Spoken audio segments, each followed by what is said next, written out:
Política monetária, parte 5, instrumentos de política monetária. Como que seria executada a política monetária? Quais são os instrumentos para aumentar ou diminuir a oferta monetária? Nós temos basicamente esses 4 instrumentos aqui, tá? Os depósitos compulsórios, que seria aquele percentual dos depósitos em conta corrente que a gente realiza, que o banco tem que manter sem emprestar, ou seja, quanto maior esse depósito compulsório, menor é a capacidade do banco de realizar empréstimo sobre os depósitos à vista que ele recebe. E se eu reduzo essa taxa de depósito compulsório, taxa de encaixe, o banco consegue fazer mais empréstimo, portanto aumenta o multiplicador monetário na economia. A outra mecanismo seria operações de redesconto. O que seria isso? Quando o banco, todo dia ele precisa fechar suas contas, digamos assim, entre o que ele recebeu de depósitos e o que ele emprestou, tá? E se ele empresta mais do que ele recebe de depósitos ali, ele precisa recorrer ao mercado para cobrir, ele não pode fechar com saldo negativo. Uma das formas dele recorrer seria por meio de empréstimo do Banco Central, né? Ele pede um empréstimo para o Banco Central numa operação que a gente chama de operação de redesconto. Esse empréstimo, o Banco Central vai cobrar uma taxa, que é chamada taxa de redesconto, e quando o Banco Central quer que o banco feche no equilíbrio, né? Empreste menos ou empreste exatamente igual ele recebeu de depósitos, ele vai aumentar essa taxa de redesconto. Na prática, isso é pouco utilizado, né? O Banco Central utiliza as operações de redesconto, mas para punir os bancos se eles não fecharem suas contas em dia, porque isso é um risco para o equilíbrio do sistema bancário, pode gerar uma quebra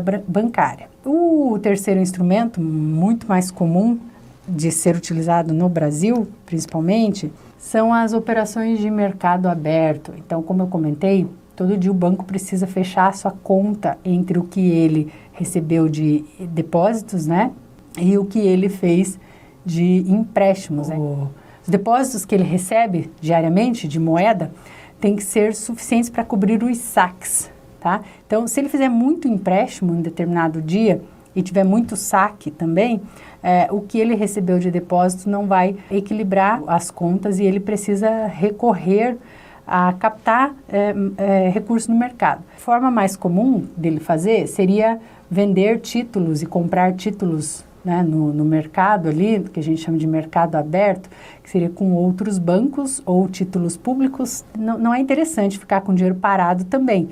Então, se ele recebeu mais depósitos do que teve saques no dia, é interessante que ele aloque esse dinheiro em alguma coisa, tá? Então, ele vai comprar títulos públicos, basicamente, aqui que nós estamos falando, nesse mercado aberto de outros bancos e do setor público, são títulos públicos, basicamente, para deixar o dinheiro rendendo alguma coisa. E, no caso, se ele teve ali um déficit durante o dia, ele vai precisar se desfazer dos títulos que ele tem disponível na sua carteira. E isso tudo ali mediado, né, pela taxa de juros, a taxa Selic, que nós vamos falar sobre ela mais detalhadamente depois, tá? E que quando aumenta-se a taxa Selic, o Banco Central está incentivando que os bancos aloquem mais recursos nesses títulos públicos. Então, eles vão fazer um volume de empréstimos menor durante o dia para sobrar mais dinheiro